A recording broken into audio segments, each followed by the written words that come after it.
Salut à tous les gars, j'espère que vous allez bien. Aujourd'hui, on se retrouve pour le nouvel épisode de la New Body Era. Voilà. On a eu quelques galères, c'est-à-dire que ça fait la troisième, je crois, fois qu'on rec le même épisode parce que il est passé deux fois à la trappe. Voilà, on n'est pas très heureux. Mais bon, là, normalement, il ne devrait pas y avoir de problème. Donc là, on espère que tout se passera bien et comme on le veut. On avait fait des sondages sur différents sujets et ce qui était revenu le plus, c'était le rôle de la génétique en musculation. C'est simple, c'est le sujet sur lequel on va discuter pendant ce podcast pour voir un petit peu nos points de vue, ce qu'il y a un petit peu de façon théorique, ce qu'il y a de pratique et qu'est-ce que ça englobe aussi la génétique en musculation parce que c'est très très vaste. Je vais laisser William commencer, voir un petit peu, parce qu'on avait fait un sort de petit sommaire que vous puissiez un petit peu voir vers où on va et quel sujet on va aborder. Je te laisse commencer, William. Ouais, bon déjà salut les gars, du coup c'est vrai que je vous ai pas dit bonjour. Bon du coup ouais, après maintes et maintes galères, ouais, c'est bien la troisième fois qu'on refait ce même sujet. Et ce même sujet parce qu'on en avait déjà fait d'autres où ça a flop aussi. Mais du coup ouais, sur ce sujet-là de la génétique où on avait fait un peu comme une mini trame pour dire que ce soit un peu mieux organisé que le premier. Et déjà, je voulais aborder ce truc de qu'est-ce que la génétique? Parce que c'est beau de parler de son rôle, machin, mais si c'est pas compris, ça va être un peu flou. Euh, pour simplifier le truc, tu rajouteras des trucs si tu veux, mais je pense qu'on peut simplement dire que la génétique, c'est en gros quelque chose de inné, c'est quelque chose qui est en toi, qui, voilà, depuis ta naissance où tu auras des facilités sur certaines choses. Et là, dans le cas de la musculation, on va plutôt parler de la génétique sur le côté développement physique, les facilités à prendre du muscle, simplement. Bah en vrai, ouais, j'ai rien à rajouter, hein. Je sais pas si ça peut être corrélé, mais on va pas rentrer dans les détails. Mais je pense que génétiquement, il y a aussi un monde en termes on va dire, du système nerveux vis-à-vis de la capacité à récupérer et tout ça. Mais du coup, en fait, c'est implicitement lié enfin, on va dire au développement physique. Ça sert à rien de rentrer dans les détails. Mais ouais, pour moi, la définition, elle est complète. C'est ça. Mhm. Et du coup, on va parler de son rôle sur tout ce podcast. Et pour généraliser aussi ça, sur son rôle en musculation, comme j'ai dit, ça va être principalement dû au développement physique. Et du coup, je pense qu'on va aussi beaucoup parler de le rôle sur plus une pratique lifestyle, mais aussi sur une pratique plus typée body compétition, qui là, la génétique aura nettement plus d'impact sur tes potentiels résultats. Donc en fait, c'est vrai que son rôle du côté lifestyle, ça va juste être de principalement prendre plus vite que tes potes, avoir une ligne potentiellement plus jolie et avoir des points beaucoup plus avantageux. Sinon, du côté lifestyle, je pense pas que la génétique ait vraiment un impact des plus grands. Par contre, en termes de body, et si on parle de compétition pure, euh, si tu as une mauvaise génétique, je pense que moi, je pars du point de vue de t'es sûr à 90% que tu performeras jamais parce que d'autant plus si on parle de body non naturel. Encore en limite, si on parle des KT naturels, machin, à limite, ça se tape un petit peu plus.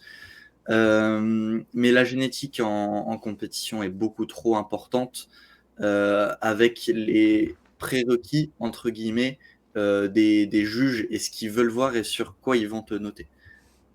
Ouais, en vrai, c'est un peu ça. En vrai, je pense pas que ça doit vous enlever la passion pour le bodybuilding. Mais c'est un petit peu le seul. Je crois que c'est. En fait, c'est le seul sport qui se voit encore plus visuellement parce que voilà, si on devait regrouper quelques sports, on sait qu'il y a certaines morphologies qui sont super avantageuses. Je sais pas, je vais prendre l'exemple des coureurs. Bah voilà, plus ils sont grands, plus ils vont avoir des longues foulées, plus ils ont les mollets courts, plus ils vont avoir de tendons et plus ils vont avoir de rebonds. Il y a un petit peu ça, mais visuellement, c'est beaucoup plus parlant de la musculation, on va dire, enfin plus du coup le bodybuilding. Donc du coup, ça peut un peu faire mal au cœur que vous vous rendez compte que vous ayez vraiment une très mauvaise génétique. Mais en vrai, les gars, c'est très très rare d'avoir une vraie mauvaise génétique. Mm. C'est très très rare. C'est plus rare que les gens qui ont des génétiques exceptionnelles. Donc vraiment, si vous vous disiez, ouais, j'ai une mauvaise génétique, je pense, revoyez un peu vos standards et soyez un peu plus objectif. Demandez à quelqu'un, d'ailleurs, ça peut être intéressant. Mais vous plombez le moral à vous dire que vous ne pouvez pas faire de compétition parce que vous disiez que enfin, vous dites que vous n'avez pas la génétique. Je pense que c'est perdre son temps, perdre son énergie et de ne pas profiter de quelque chose qui vous passionne. Donc en vrai, mettez un peu la génétique de côté et juste taffez plus qu'un autre ou taffez juste beaucoup. Et en général, le taf en bodybuilding, il est toujours lié à la passion, donc c'est pas un travail ingrat, c'est juste que en fait, il faut être long, enfin, faut être constant sur un temps donné. Il faut des fois faire des choses qu'on n'a pas trop envie de faire. Et c'est ça c'est ça qui fera que sur scène, vous serez une place devant le mec qui était derrière vous parce qu'il a sûrement pas fait ce que vous avez fait. Donc la génétique, oui, ça doit pas devenir une excuse. Ça, je pense qu'en vrai, tout le monde le sait. Mais c'est sûr que si vous songez à aller à Olympia un jour, là, c'est clair qu'il faut pas se faire d'illusions, quoi. Genre, clairement, faut pas se faire d'illusions. Faut voir les choses en face. Peut-être que si vous voulez concourir à un niveau amateur, voire même pro, hein, vous pouvez passer pro avec une génétique moyenne. Hein, il y a plein de fédérations où c'est beaucoup plus possible. Le niveau est un petit peu plus bas que certaines autres fédés. Donc en vrai, vous pouvez carrément passer pro. C'est juste que vraiment aller au plus haut niveau. Et là, on va parler uniquement de Mister Olympia qui passe par toutes les KT. Classique, body, men's open. Si vous n'avez pas la génétique pour, cherchez pas à faire quelque chose d'irréalisable. Genre, ne vous convainquez pas dans votre esprit que vous êtes capable de faire ça. En soi, vous l'êtes, mais c'est juste que génétiquement, vous n'êtes pas installé, quoi. Donc, vous n'avez pas vraiment Mhm. de chance, mais c'est comme ça, c'est tout, quoi. Ouais, c'est ça. Et ouais, c'est clair que chez les personnes non naturelles, c'est d'autant plus marquant ce sujet-là. Je pense qu'on peut prendre un exemple. Il y a deux body français qui sont parfaits pour être le strict opposé. Du côté génétique, pas dingue et qui persiste quand même, on va prendre David Cruciani, Ouais, ouais, qui se la bute à persister, mais qui n'a pas il a du pu. tout une ligne Ouais, et voilà, la puis ça se voit, hein. génétique pour faire du body. Et de l'autre côté, on va prendre un gars type Théo Le Guerrier qui, lui, par contre, a une ligne Ouais, nickel, ouais, voilà, qui a c'est. vraiment une super bonne génétique, qui réagit super bien. Même au produit, il réagit extrêmement bien. Donc en fait, il a tous les bons côtés génétiques pour faire du body. Parce que ça aussi, d'ailleurs, tu peux avoir une très bonne génétique du côté gain et du côté ligne. Par contre, tu peux avoir une super mauvaise génétique sur la réactivité au produit. Voilà, Donc, ouais, exactement. c'est pas parce que tu as une bonne génétique, tu te dis naturellement j'ai un bon physique, que si tu te charges, tu auras forcément du coup un bon physique. Et je pense que bon, après, c'est peut-être un peu tôt pour le dire. Le bon exemple, c'est Samuel Hartmann, qui là, je le trouvais nettement plus impressionnant J'allais dire la même, franchement, j'allais en dire la étant même. naturel que là, depuis qu'il se charge, Ouais, ouais. je trouve qu'il se fond dans la masse et il est beaucoup moins impressionnant qu'avant. Ouais, puis surtout, après, peut-être que. Moi, je pense pareil que toi, tu vois, mais je pense que peut-être qu'on s'avance un peu trop pour Samuel Hartmann Mm. parce qu'il est en phase d'ultra. Je crois qu'il doit être pas loin de Pitbull, je crois. Je sais même pas s'il Ouais. prépare encore une compète. Je crois que là, il fait de la masse à mort. Donc peut-être qu'on va clairement retourner notre veste et c'est possible et tout quand il va être en phase de prep et quand il montera sur scène. Je dis pas, mais c'est vrai que je suis moins. C'est pas méchant, c'est juste vraiment ce que je ressens. Je suis moins inspiré par lui depuis qu'il est passé du côté des produits, que ce soit physiquement, enfin surtout physiquement, plutôt que quand il était naturel et tout. Ouais, il y avait un petit peu, ça c'était un petit peu différent. Et ouais, pour reprendre enfin comment dire, l'exemple de David Cruciani, pareil, ça fait un petit peu mal au cœur parce que il a la passion, mais c'est vrai qu'il a pas la génétique et c'est sûr parce que de toute façon ça se voit.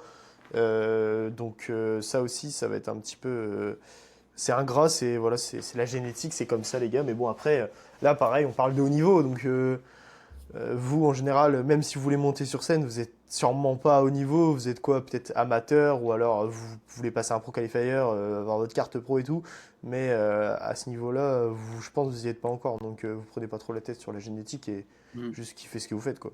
Ouais. Après, si on parle du coup, parce que je pense que le côté non naturel, ça parle à peut-être un peu moins de personnes, Ouais. et c'est plus niché, on va dire. Par contre, si on prend les jeunes des réseaux naturels, en termes Hmm. de génétique, je pense que le meilleur exemple, je pense que c'est Dimlift, qui est Ok. tout bonnement abusé. Moi, j'aurais En- pris LMF en vrai parce qu'il est encore plus mais, jeune. mais en termes de ratio, temps de Ouais, pratique ouais, c'est physique, ça, ouais. je le trouve abusé. Mais c'est vrai que LMF aussi est Après, bien au- en vrai, il y en a beaucoup, hein. Enfin, il y en a beaucoup. ça. C'est un grand... Il y en a beaucoup sur les réseaux, dans la vraie vie, c'est différent. Mais si vous faites un pourcentage, c'est très peu, mais vous les voyez plus sur les réseaux parce que forcément, ça fait du bruit. Mhm. Mais ouais, sur les réseaux, c'est là que vous allez voir les mecs avec les plus gros génétiques. Ouais. Ouais, Oh, bah, my bad. déjà, ça rend mieux. Et du coup, forcément, l'algorithme, etc., bah, tout va être mis en avant pour ces personnes-là, que des personnes avec une génétique, disons, normale, basique, en fait, vont être beaucoup moins mises en avant. Et c'est des fois ce qui peut fausser la perception de ce qu'est un bon physique, d'ailleurs, Ouais, à cause de ça, de ce truc de, comme il a une bonne génétique, ça fait énormément jacter, et comme ça fait parler, ben, en fait, l'algorithme, il met en avant. Et forcément, c'est ces personnes-là qui sont vues et pas ceux dits normal. ouais, c'est sûr. Bah, après, il y a aussi, je pense qu'il y a aussi un petit peu l'aspect, je vais dire, comment on peut dire ça? Montage. C'est-à-dire que vous avez beaucoup de Oui. personnes qui ont l'impression d'avoir une superbe génétique, qui ont l'air ultra musclés, très denses, très épais, très larges, des épaules super rondes et tout. Et en vrai, bah, le pump est là, l'angle est là, les lumières sont exceptionnelles, c'est l'angle Brace Divinity, quoi. Le truc Ouais, tout en c'est haut, ça. les gars. Ça, c'est faussé à mort. Genre, si vous voulez savoir si un mec est big, déjà, faut le voir en vrai, premièrement, parce que les réseaux, c'est un peu faussé. Deux, en général, il a un bon ratio PDC taille. Et en photo, pareil, quand il se monte avec des lumières pas abusées, il est pas trop fat. Et si en photo, le mec, il abuse pas des lumières, il est plutôt sec, c'est-à-dire, voilà, je vais dire, il dépasse pas, je sais pas, 18 de BF, tu vois, c'est un grand mot, plutôt sec, mais c'est parce que là, je vais prendre, que si on prend les mecs qui font PDC plus 10, 10 BF, c'est des génétiques exceptionnelles, du coup.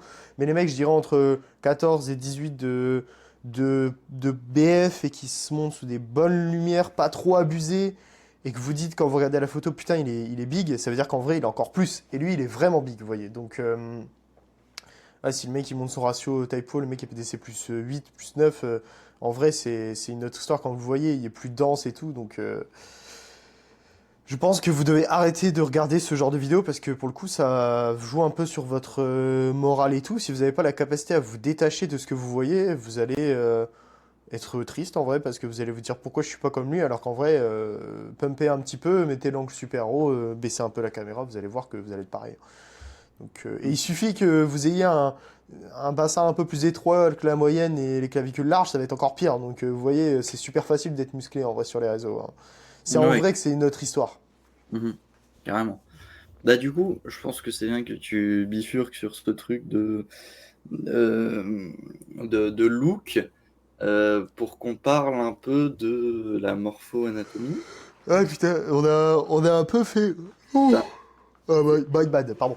On a un petit peu fait, un petit peu tout dévalé là comme ça, sans vraiment faire le sommaire. Du coup, on va rentrer un peu plus dans les détails et dans des choses un peu plus Parce explicites. que, comme je sais que tu adores ce sujet. J'adore. Ouais, J'adore ça.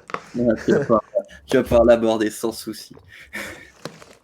Bon, du coup, morpho-anat, c'est ça. Mhm. Alors, juste si jamais les gars, du coup, on va parler de la morpho-anat. Après, on va parler un peu plus, je dirais, de la génétique liée un peu plus en détail à la force, les gains, la récupération. Et ensuite, on passera sur la génétique des produits, on va dire. C'est-à-dire, bon, j'en parlerai après, mais vous verrez après. Du coup, on va commencer par la morphonatomie, qui est un terme qui en soi est juste, mais juste, il n'existe pas. Il est un petit peu utilisé à tort et à travers. La morphoanatomie, ça regroupe la morphologie et l'anatomie, qui est on va dire, sciences de l'humain, on va dire, qui étudie le corps. La morphologie, c'est la longueur de vos os, c'est un petit peu le ratio de longueur de vos os par rapport à une autre insertion osseuse, etc. Et anatomie, pour grossièrement, c'est juste les muscles en gros. C'est comment ils sont insérés, s'ils sont longs, s'ils sont courts. Et on en a beaucoup entendu parler de cette morpho-anatomie, comme quoi elle était responsable de blessures, responsable de beaucoup d'autres choses, de capacités. Alors c'est vrai que mécaniquement et vraiment en termes de physique, c'est-à-dire que c'est des calculs, c'est quelque chose, c'est de la physique, c'est pas possible que ce soit. C'est des faits en fait, c'est que vous allez avoir certains meilleurs leviers en fonction de votre du coup morpho-anatomie. Je dirais plus morpho qu'anatomie pour moi, mais après ça va des parce que c'est pas parce que vous avez un muscle plus court que vous allez être généralement moins fort. Par contre, effectivement, par physique, par mathématiques, vous avez un os plus long, vous allez avoir plus de distance à parcourir. Je pense que vous voulez un peu comprendre ce que je veux dire. C'est-à-dire que si vous faites un bench, vous avez les bras très longs, vous allez avoir plus de distance à parcourir, pardon. Du coup, vous allez pouvoir potentiellement produire moins de force parce que du coup, vous allez devoir produire plus de force sur une plus longue distance. Et à l'inverse, si vous avez les bras plus courts, vous allez pouvoir produire plus de force. Ok, mais je suis pas trop d'accord pour autant que si tes pecs sont courts, tu pourras développer moins de force. Je dirais plus que il y a vraiment cet aspect morphologie qui peut être très intéressant à aborder, mais je pense pas et je pense qu'en aucun cas en réalité la longueur de tes muscles ont un impact sur tes performances. Je pense pas du tout. Je suis même sûr parce que j'ai pas des gros pecs et pourtant c'est le muscle sur lequel je développe le plus de force. C'est un exemple parmi tant d'autres, mais pareil également, je suis pas super fort sur les épaules alors que c'est un gros point fort génétique. Vous voyez, ça veut un peu rien dire, donc je sais pas si tu veux rebondir là-dessus, mais pour moi c'est un petit peu mon avis, tu vois, Ouais, par bah rapport ouais, aux non, performances. carrément, c'est ça. J'ai le même truc, hein. J'ai un gros point fort génétique sur le dos et pourtant je suis vraiment peu fort sur le trois quarts des exos. Allez, on va dire le seul truc où je m'en sors pas trop mal, c'est les tractions et encore. Par contre, des points génétiques où je suis moyen faible, style les épaules justement, où je m'en sors pas trop mal. Et pourtant, physiquement, c'est loin d'être un point fort. Ouais, Donc, ouais, c'est ça, en fait. ça, en fait, c'est trop aléatoire de se dire si c'est un point fort génétique, tu vas être fort dessus. Ou si tu as des membres longs, bah, tu vas être moins fort que quelqu'un qui a des membres courts. C'est trop aléatoire de s'il y a ça, en fait. Ouais. Ça, ça dépend beaucoup trop de si la personne utilise bien ses leviers, machin. Enfin, il y a beaucoup trop de facteurs à prendre en compte pour autant simplifier ce truc. Ouais, c'est ça, c'est trop compliqué, genre, en fonction de ta technique au bench, je veux dire, tu sais quoi, on va prendre deux powerlifters, ta technique au bench, à quel point tu arrives à arquer ton dos pour être fixé, à quel point tu as un bon leg drive, et ça varie beaucoup trop. Il y a genre une dizaine de facteurs sur un bench pour qu'on Mm. puisse seulement après se dire, ok, il y a peut-être un point à mettre sur la morpho-anatomie, je suis pas trop d'accord, enfin, tu vas pas avoir la même force si tu as un bon leg drive, si tu Mm. arrives à réduire ton amplitude vis-à-vis d'un bon pontage, etc. Si la barre, tu la poses, je sais pas, au niveau de tes bas de pec ou plus au niveau du haut, si t'es en close, si t'es en large, genre, il y a trop de facteurs. C'est intéressant à étudier pour faire un petit peu, voilà, genre que tu connais, mais en vrai, il y a trop de facteurs à aborder avant pour se dire qu'à partir de ce moment-là, c'est seulement pertinent. Ouais, c'est ça. Donc du coup, oui, morphologie, ok, anatomie, je suis pas d'accord. C'est pour ça qu'on entend plus de la part des bons coachs qu'ils construisent leur programme en fonction de votre morphologie et non de votre morpho-anatomie, et c'est la bonne chose à faire, parce que là, du coup, oui, vous allez avoir des leviers plus intéressants pour produire de la force sur un muscle donné, et là, ça va être plus intéressant pour l'hypertrophie en général. Pour le power, je pose pas qu'il y ait trop d'importance, parce qu'en soi, ton objectif, c'est de devenir fort sur trois mouvements, pardon, donc tu t'en bats un peu les couilles. Savoir si tu as de la morpho pour, juste tu vas devenir fort.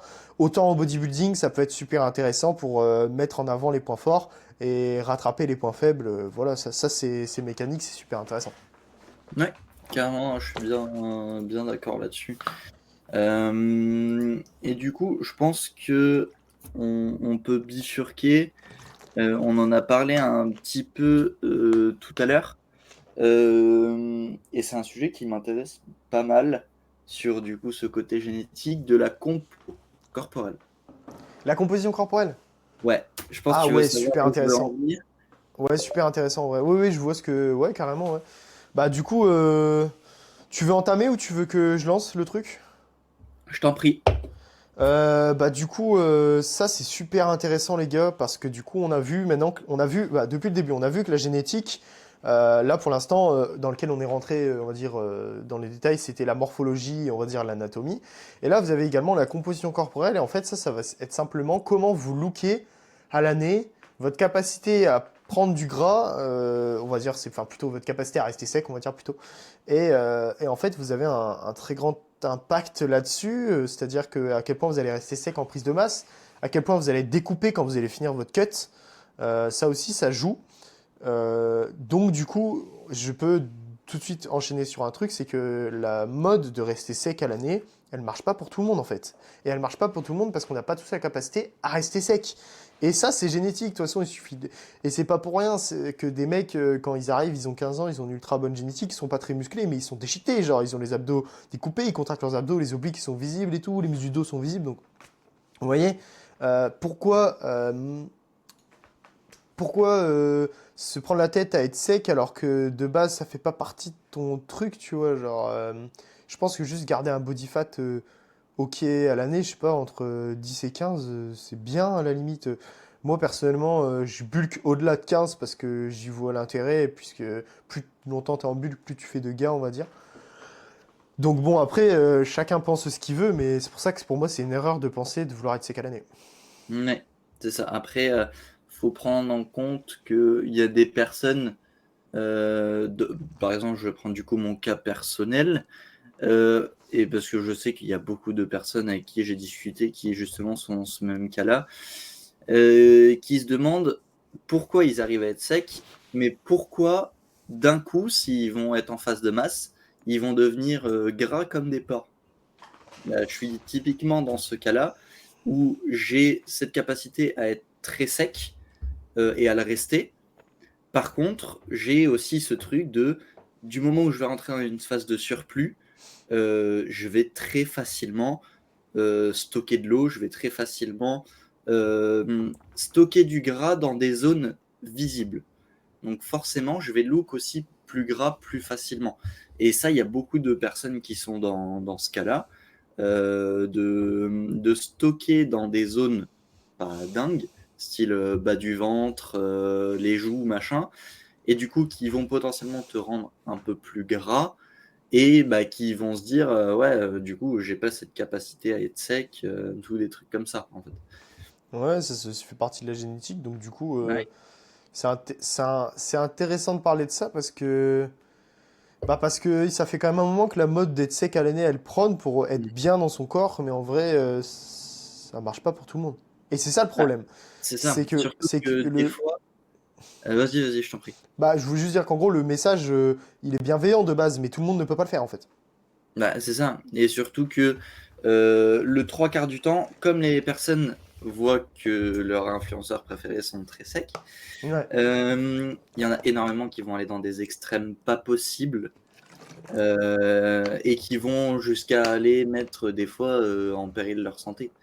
Euh, Moi, cette idée d'être sec, elle m'a apporté beaucoup, mais elle m'a aussi pris beaucoup, et j'ai perdu beaucoup de temps, d'énergie, liée à la santé et tout, donc faites vraiment attention. C'est pour ça que ne prenez pas à la légère les trucs de ouais, être sec c'est trop bien. Ouais, le process pour l'être, il est moins.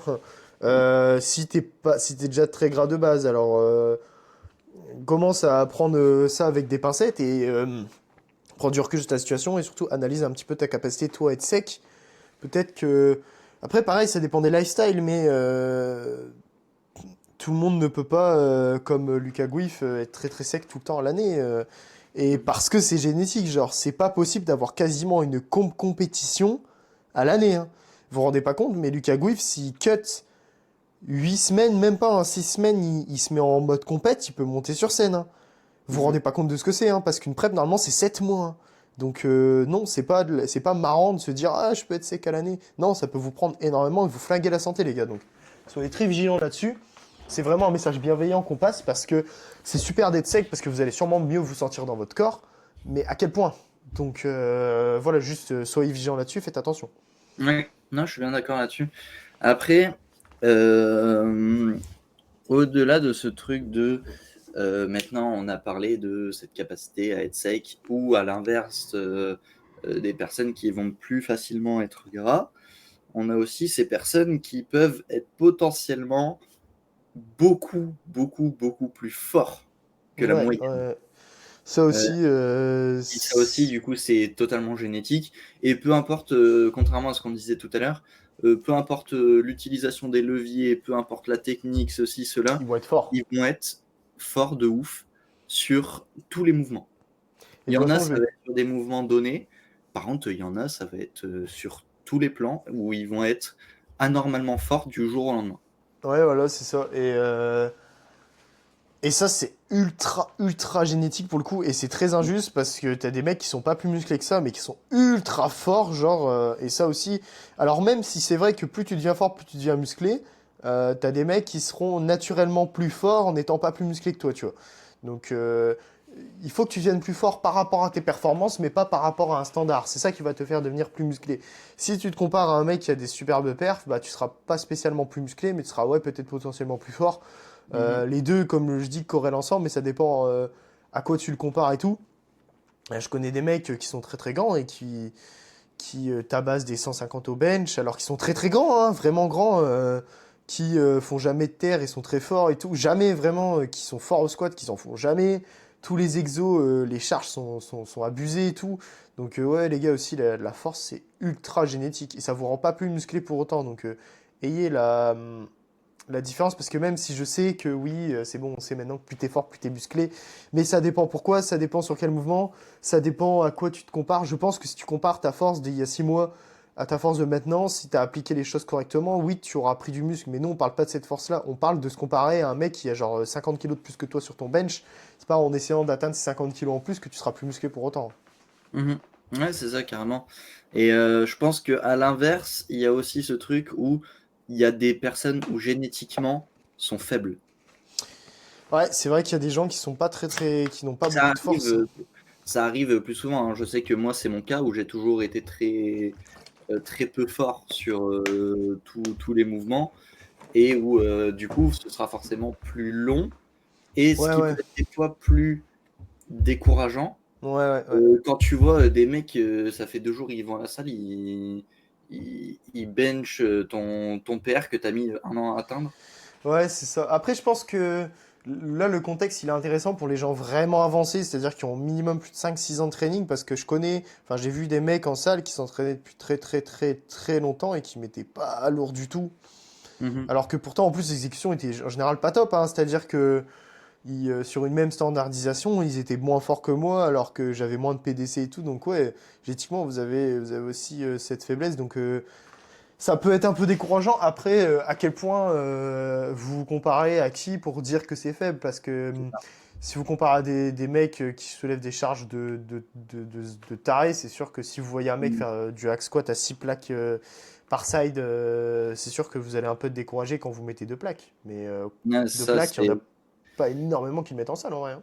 Des fois, c'est un peu grandeur et décadence. En fait, il faut savoir se. Alors, c'est bien de se comparer, parce que de toute façon, c'est comme ça aussi que l'humain évolue, hein, c'est en se comparant. Ouais. Mais il faut se comparer aux bonnes personnes Ouais, dans le voilà. bon contexte. Ouais, ouais, c'est bien. Ça peut être cool de se comparer à un pote avec qui tu as commencé la muscu en même temps. Là, par Qu'est-ce que exemple, j'ai fait de différent? Qu'est-ce que j'ai fait de plus? Qu'est-ce qu'il a fait de moins? Etc. Mais hmm, sinon, oui, voilà. Mais bon, après, voilà, on est comme ça, c'est parce qu'on veut toujours plus, mais ça vous apportera que du mal. Enfin, comment dire, aussi que du malheur, vous serez malheureux et tout. Donc, comparez-vous aux bonnes personnes. Et peut-être, à la limite, inspirez-vous des personnes très très fortes. Je veux dire, moi, je veux dire, moi, je peux me comparer à William, par exemple. Bon, on a quand même quelques choses de différence, c'est-à-dire en termes de poids, de temps de pratique, etc. Donc, forcément, il y a quand même des différences, mais elles sont pas colossales. Mais je vais pas aller me comparer au même titre que je me compare à William, que je vais me comparer à Jordan Peters. Ça n'a aucun intérêt. ouais. Le mec, euh, le mec SLDL 305 kilos. Bah non, je vais pas. Non, non, bien sûr que non. Je vais pas aller me comparer à lui alors que moi je SLDL 150, tu vois. Genre, non, non, non, bien sûr que non. C'est intéressant d'être inspiré, c'est-à-dire vouloir devenir aussi fort que lui, mais te compare pas à des mecs qui sont ultra avancés, qui sont pas naturels, etc. Genre, sois un peu respectueux aussi de ta personne ne te rabaissant pas, en te comparant à des personnes qui sont beaucoup plus avancées que toi, parce que tu seras malheureux, quoi. Franchement, Ouais, tire c'est large. ça. En fait, il faut que ce soit, faut que ça reste dans ce truc limite d'admiration. Ça peut être une inspiration, mais pas rentrer dans ce truc de comparaison malsaine un peu. Ah non, ouais, ça va te rendre triste, hein, ça va vraiment Ouais, être. c'est ça. Faut que ça reste dans cette limite-là. Faut que t'en Et tires du positif, en fait. ouais, et je pense ce truc-là de se comparer, euh, c'est intéressant de voir, surtout qu'on en entend beaucoup parler en ce moment, de la capacité de récupération. Où ça, c'est Ah oui, pour le oui, coup, je vis-à-vis pense du qu'il n'y a pas plus volume et tout. génétique que ça, Donc sur ouais. l'encaissement du volume, de l'intensité, machin. Mais c'est aussi pour ça que c'est le volume, il est aussi controversé. Ouais, C'est parce que et je suis sûr c'est que un peu problématique. tout le monde s'est déjà comparé au moins une fois à son pote et s'est dit pourquoi lui, il est en bro split et il fait 50 séries par semaine sur ses pecs. Il Et les pourrait plus le grands faire tous pecs. les jours. Il progresse 20 fois plus vite que moi et moi j'en fais deux, je suis mort. Bah, Donc, c'est peut-être. Alors, en vrai, il y a peut-être ce côté génétique, mais il y a peut-être aussi ce facteur limitant de se dire, ah ouais, je vais être fatigué et tout. Mec, je sais pas, genre, ah oui. va pas t'entraîner si tu veux être fatigué, gros. Genre, reste chez toi. Ouais. C'est normal, tu seras crevé. Et c'est justement ça la difficulté de la musculation, c'est de pousser l'effort quand t'es encore fatigué. Genre, à quel point, voilà, on sait bien que des choses sont pas forcément très utiles et intéressantes, mais si tu commences à dire que tu veux manager ta fatigue en ne pas t'entraînant, en t'entraînant pas trop, bah mec, tu prends le problème à l'envers. Genre, manage ta fatigue en juste dormant mieux, mangeant mieux. Enfin, je sais pas. Tu Mhm. réfléchis. Enfin, c'est réfléchir à l'envers. C'est complètement con. J'ai essayé de trouver une comparaison là, mais j'ai pas. Mais juste, tu peux pas dire ouais, je vais manager ma fatigue via l'entraînement, alors que tu peux le faire autour. Bah du coup, tu freines En tes fait, propres gains en fait. Tu freines tes propres gains. je pense que le truc pour ça, c'est bon, on entend moins parler maintenant, mais il y a eu beaucoup de trucs de gérer ses RIR. Ouais. Tu vois, pour manager sa fatigue à l'entraînement et en fait se dire ouais, on a les mêmes gains de si je garde 3 reps en réserve que si je vais à l'échec complet. Et je pense Tu que c'est montreras un vraiment mec très très musclé avec des rires à trop, hein, parce que j'en c'est le connais mauvais beaucoup. sens de réflexion parce que pourquoi tu te dis je peux manager ma fatigue à l'entraînement alors que potentiellement tu peux juste rajouter 1 heure de sommeil dans ta nuit. En plus, la plupart des mecs qui sont comme ça, qui disent ouais, il faut que je manage ma fatigue à l'entraînement, ils dorment 4 heures par nuit depuis un an, ils ont une diète éclatée au sol, ils ont une hydratation, ils boivent ils boivent 1 litre par jour.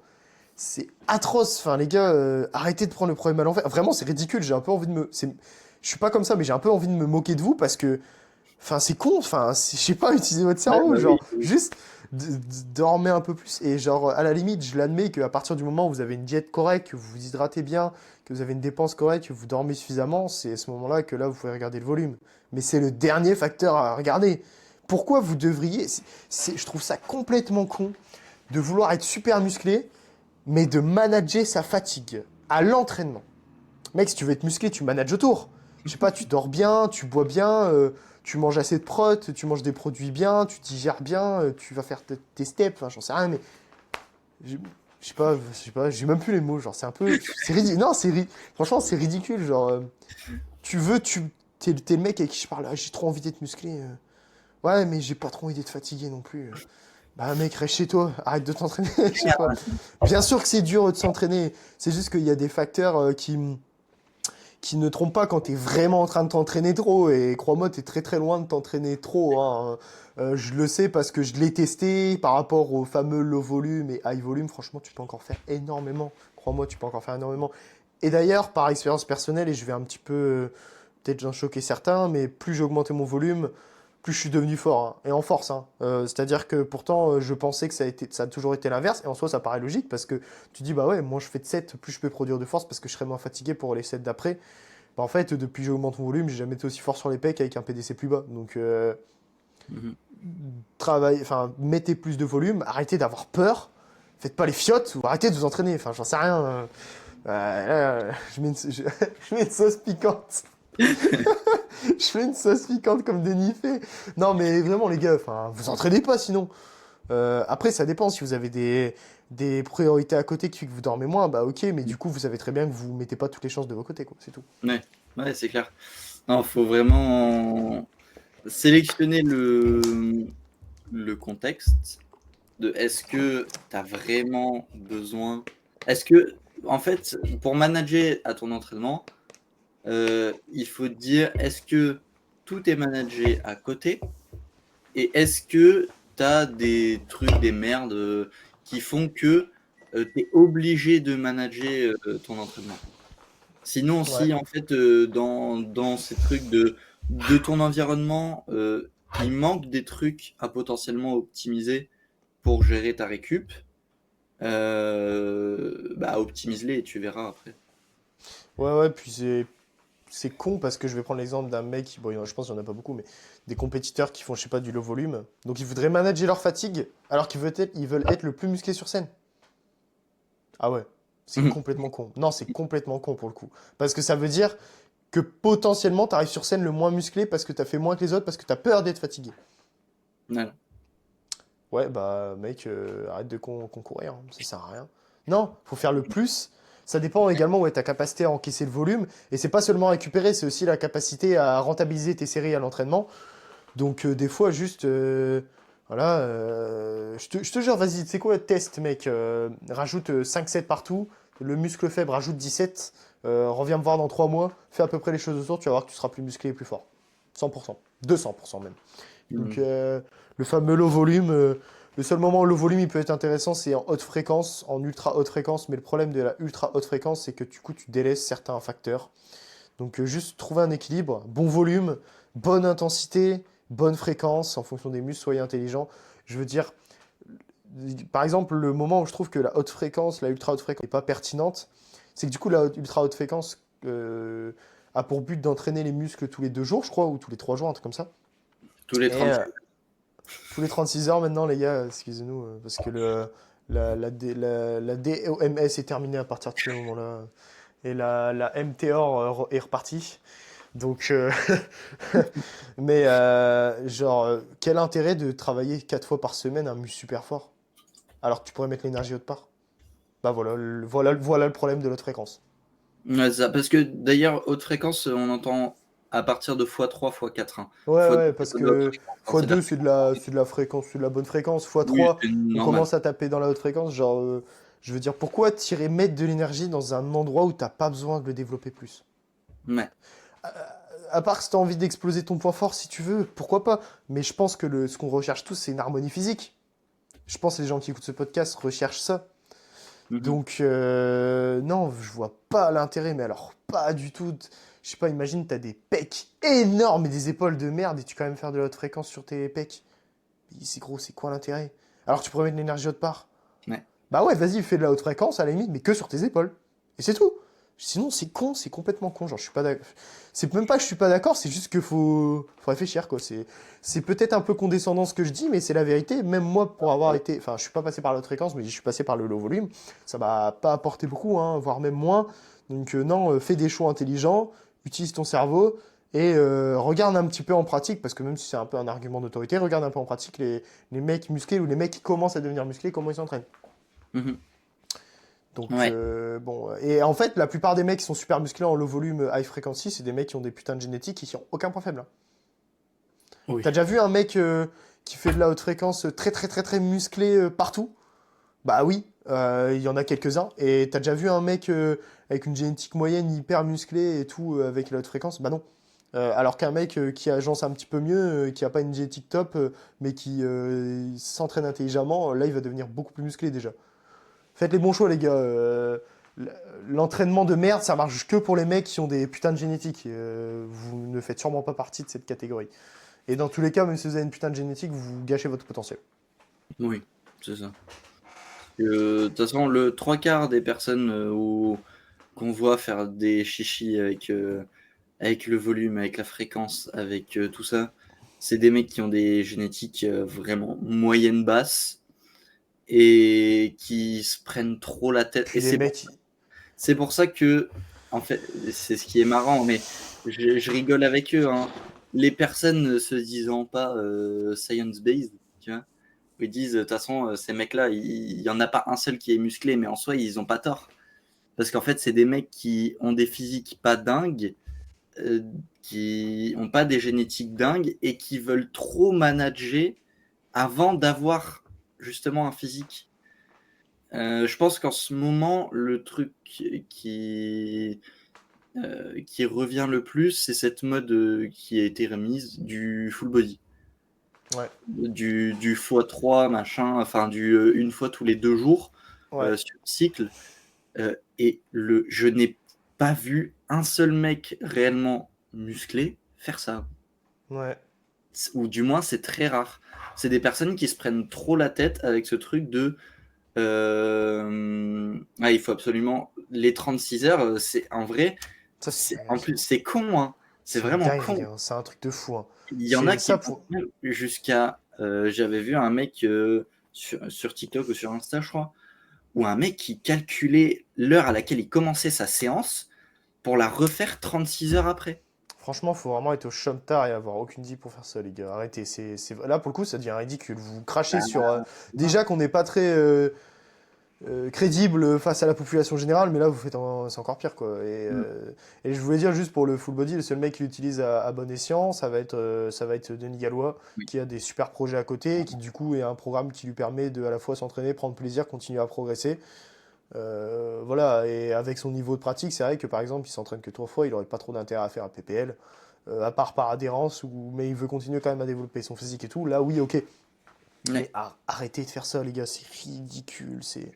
Et je pense qu'il y en a beaucoup qui utilisent ce truc du full body pour dire ouais, mais c'est moins fatigant.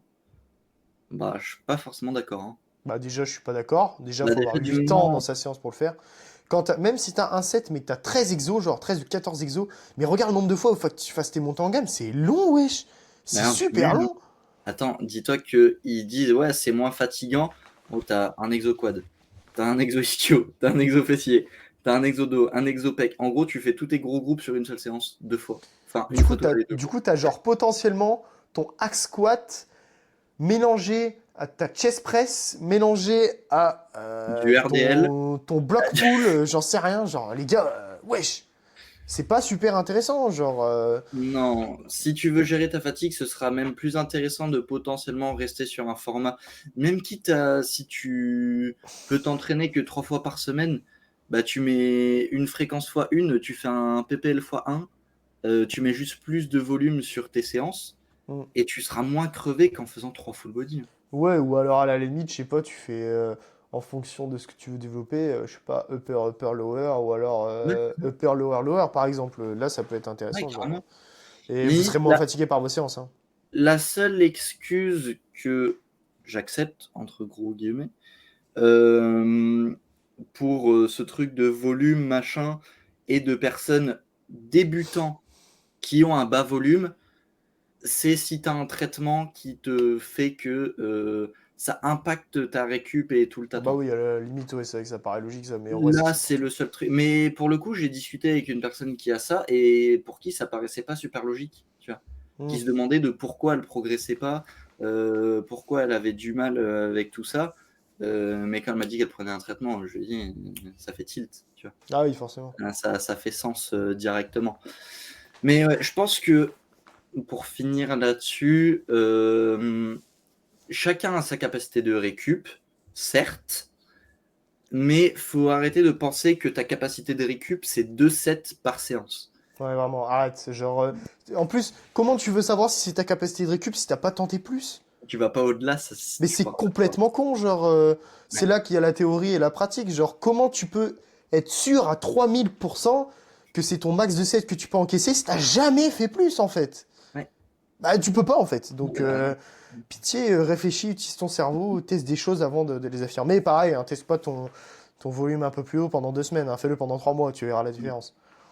Enfin bref, au moins on bah, a pu. au début, forcément, tu seras forcément plus crevé parce que c'est un truc que tu as jamais fait. Bah oui, voilà, c'est sûr. Donc, juste au bout d'un moment, arrête trop de réfléchir et pousse. Et puis, tous les mecs qui sont dans cette optique-là d'optimisation, j'en ai vu beaucoup, ils ont 1 an de salle à peine. Enfin, arrêtez. Bon, le 3 quarts. Moi, je venais à la salle au début quand j'avais 1 an de salle, juste je me faisais kiffer, je poussais et je me pétais pas les couilles à savoir ce qui était optimal, genre. Donc, pitié, quoi. Pitié. Ouais. Non, mais je suis bien d'accord là-dessus. Mais de mon côté, j'ai plus rien du tout. Euh, Je sais pas pour je toi. pense, on va aborder très vite, juste du coup, cette dernière notion de produits et génétiques qui va être un petit peu plus rapide parce qu'on a quand même pas mal bifurqué dans tous les sens, mais c'était sympa au moins, on a pu dire pas mal de choses Ouais. et dire des choses intéressantes et tout, donner notre avis sur pas mal de choses. Mais du coup, pour pas trop rallonger la chose, parce que je pense qu'il n'y a pas beaucoup de dopés ou alors de personnes qui veulent se doper qui écouteront le podcast, mais ça peut toujours être intéressant. Euh, la génétique avec les produits, ça va être la capacité à recevoir le produit sans avoir les effets secondaires, profiter pleinement et à un pourcentage donné, on va dire, de ses capacités principales, c'est-à-dire à quel point ta testo, elle va t'augmenter ta force et ta capacité à prendre du muscle et à récupérer, et ce ratio avec le moins de risque du coup des effets secondaires. Donc en gros, simplement, vous allez avoir des gens qui vont réagir très très bien à ça, c'est-à-dire qu'ils vont avoir très peu d'effets secondaires, ils vont devenir très très musclés très vite, beaucoup de force, et, euh, et qui n'auront pas d'effets secondaires, et d'autres qui prendront quasiment aucun effet positif et qui se taperont tous les effets secondaires, avec des kystes un peu partout, une gynécomastie, de l'acné sévère, des coups de fatigue, de tachycardie, je sais plus comment on dit Ouais. ça, mais Mhm. bref, en tout cas, vous allez avoir un peu toutes ces galères, mais du coup, ouais, faites attention à ce que vous faites parce que peut-être que si vous voulez, je sais pas, passer plus haut en termes de compétition, vous allez sûrement peut-être le regretter parce que tristement, vous allez très mal réagir au produit, quoi. Ouais. Ouais, c'est ça. C'est faut mesurer le truc. Et c'est d'ailleurs ce qu'on voit très peu. Le trois quarts, ils mesurent pas l'ampleur de ce que c'est. Tu serais d'ailleurs même étonné de voir le nombre de personnes chargées Qui ont un physique dans banal. le Basic Fit, déjà. Et qui ont un physique banal. Bah, plus que banal, sincèrement, hein. Euh, je reprends un exemple perso parce que c'est tout le temps ce qui parle le plus. Dans ma salle, tu saurais pas imaginer qu'il y ait des mecs chargés au vu de leur physique. Ouais, C'est tu te juste dirais, que bah voilà, ils sont musclés, voilà. ouais, ils sont ok. Après, il y a des signes qui trompent pas. Tu as les grosses épaules, gros trapèzes, ok. Mais par contre, le Des... reste, ça choque pas du tout.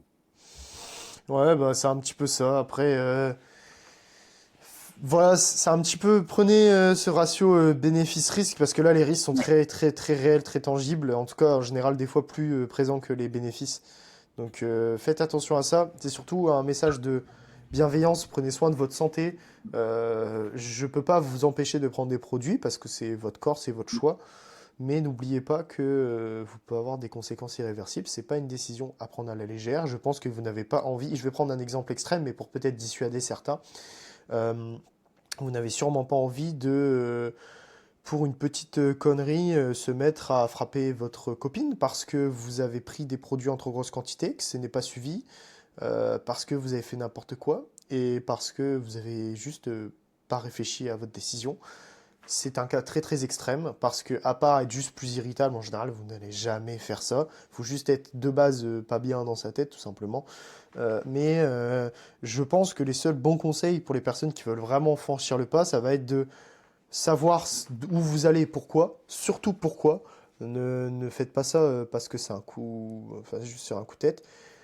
Mettez de l'argent de côté pour vous faire suivre par un professionnel parce qu'en réalité, depuis des années, le dopage n'est toujours pas réglementé, c'est sûr, mais est beaucoup plus encadré qu'avant. Et donc, du coup, on se retrouve avec moins de personnes qui en décèdent. Et en fait, toutes les personnes qui en décèdent, ce sont toujours les mêmes.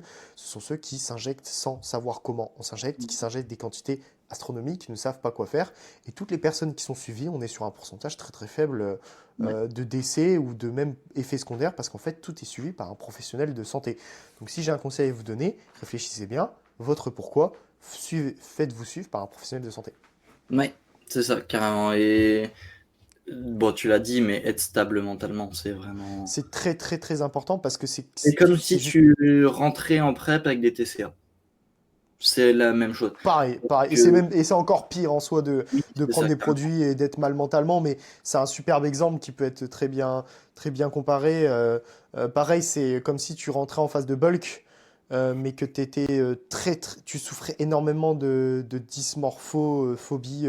On va dire pas en termes de muscle, mais plutôt en termes de composition corporelle. Mm. C'est comme si tu essayais d'entamer une phase de bulk également alors que tu étais en pleine anorexie. Donc vraiment, c'est des bonnes comparaisons qui peuvent être très parlantes pour certains. Donc faites vraiment attention à vous là-dessus. Ça se prend pas à la légère, au-delà du truc, que ce soit des produits, il y a aussi ce côté mental. Il faut savoir être stable, savoir quoi faire, savoir pourquoi on le Ouais. fait. Bon, Et je après, pense que c'est moi, ce qu'on je vais peut un peu dire. sur un sujet personnel et ressenti Ouais, personnel. vas-y, ouais. Soyez stable pour ne pas devenir des putains de détraqués sexuels. Ouais, S'il aussi, vous parce plaît. que ça aussi, ça Le joue sur nombre vos de hormones. mecs chargés, même que je connais, où ils ont que les femmes à la bouche, Mais c'est c'est un peu horrible. dommage, hein, c'est triste hein, en plus, hein. Parce Mais que, c'est en fait le truc, c'est que surtout avec ce que tu vas prendre, moi tu vas prendre de la testo, crois pas, déjà quand en normal, t'es un homme, t'as le trois quarts du temps une grosse libido, des trucs comme en ça. général, ouais. Là, ça va être décuplé, sauf que du coup, sincèrement, je pense que sur tous les mecs chargés que je connais, il y en a que très peu qui n'ont pas que les femmes à la bouche. Puis surtout, faut pas oublier un truc, les gars, c'est que de façon naturelle, c'est-à-dire sans produits exogènes, votre libido, si vous avez une bonne libido, une grosse libido, justement, ça peut être un superbe indicateur de santé. En général, quand vous avez une libido qui est correcte, vous êtes en bonne santé. Oui. Par contre, quand elle peut devenir incontrôlable, justement liée à cette prise de produits exogènes, vous avez tout ce qui est réuni vraiment pour aggraver encore plus votre situation. En vrai, je crois qu'on va pouvoir Ça me- clôturer là-dessus, parce Ah qu'on a ouais, ça déjà me paraît. bien dit pas mal de choses en vrai. Ouais, ça me paraît good. Bah écoutez les gars, j'espère que le podcast vous a plu. Si vous avez des suggestions d'amélioration du podcast ou encore d'autres sujets qui vous passent par la tête ou des questions même, n'hésitez pas à les mettre en commentaire. Du coup, on refera des sondages évidemment pour les prochains sujets de podcast. Ouais. Et puis, bah, on vous dit à la prochaine. On vous souhaite une bonne journée et plein de bisous. Et puis à bientôt les gars. On se dit à la prochaine.